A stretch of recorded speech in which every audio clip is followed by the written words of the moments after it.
Hi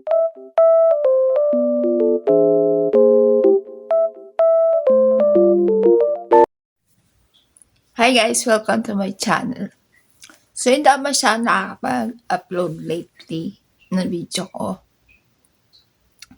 Kasi, sira yung cellphone ko. Yun. Yung sa battery niya is mabilis siyang alobat. So, kaya hindi ako nakakapag-upload. Kasi kung gagawa ako ng video, bigla rin siya malobat. So, parang wala nang silbi. Diba? Kaya hindi ako masyado nakakapag-upload. Yun. Yung reason.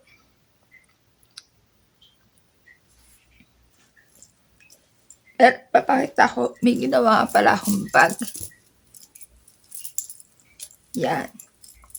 Crochet siya guys. At, yan. Yan. Shoulder bag siya. Shoulder bag. Sakto lang siya na maliit. At, sakto sa kanya yung cellphone ko. Yan. Talagang, nung ginawa ko siya, inano ko yung cellphone ko rito na magsakto. Yan. Pero siya pa raffles na ganyan. Ang tawag dito is, ano ba tawag dito? Bubbles ba to? Bubbles, parang ganun. Yun. Tapos, meron siya pa bitin na ganito. Ako rin gumawa niyan, guys. Yan. Eto, nakita nyo na to eh. Sa wala akong bag. Yan. So, yan. Inagyan ko siya ng ganito.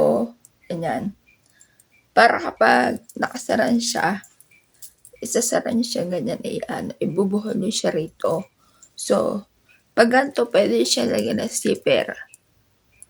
Pwede wala. Depende sa inyo. Kaya, wala lakas akong zipper na natira dito sa bahay. Kaya ganito na lang yung ginawa ko.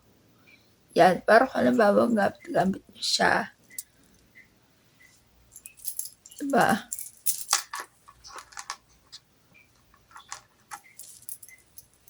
Yan. Pag gumawa na kayo ng ganitong bag, pwede nyo zipperan agad.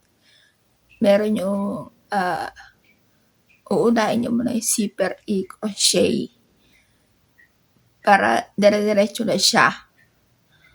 Meron naman yung hinuhuli yung zipper.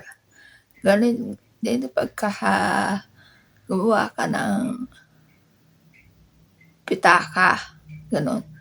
Pero mahirap kapag kapag hinuhuli mo yung zipper, mahirap magtahi. Hindi mo siya agad mapapantay-pantay yung tahi mo. Kaya dapat ilagay mo muna yung zipper.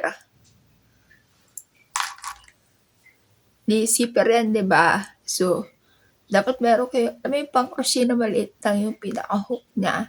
Kasi pag ginanon mo, mabubutas mo siya, mahuhook mo ganun. Masisingle crochet mo siya. Tapos, igaganon-ganon mo lang yung zipper. Medyo magsasara-sara na yung butas niya. Ganon. Ganon yung style nun. Kesa sa tatayin mo pa siya. Yun.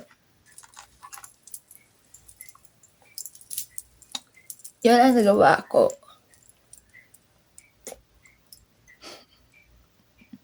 Gusto ko sana mag-upload kaso lang nga, yun nga ang problema ko.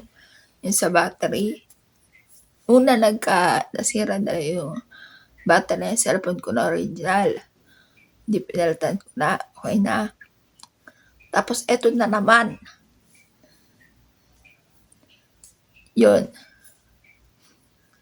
Pinapalitan ko na naman siya ngayon. So, dapat pala hindi mo siya i-overcharge yung cellphone mo. Halimbawa, pag matutulog ka, merong 50% yung cellphone mo, gano'n. Huwag mo siya i-charge. Dapat talaga medyo, 20, gano'n, yung battery. Hindi pwede yung 50% na charge mo na siya. Gano'n daw yun. Tsaka hindi mo pwedeng gamitin yung cellphone mo na nakasaksak.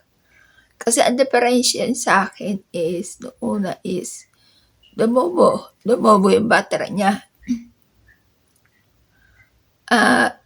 Yun. Medyo mainit rin kasi yung cellphone ko kapag ginagamit ko. Yun, lumobo yung battery. Itong pangalawa, ang diferensya naman niya is, mabilis maglobat. Tapos medyo may paglobo na ng battery. Ganon. So, yun, kaya hindi ako agad nakakapag-upload. At hindi ko rin kaagad napalitan kasi yung ng battery ng cellphone ko. Yun. Hindi ko kaagad napalitan. Agad-agad. Yun. Ang naging problema ko. Dapat pupunta kami nung kaso lang di ba may bagyo. Yun. So, nung isang araw na kami pumunta para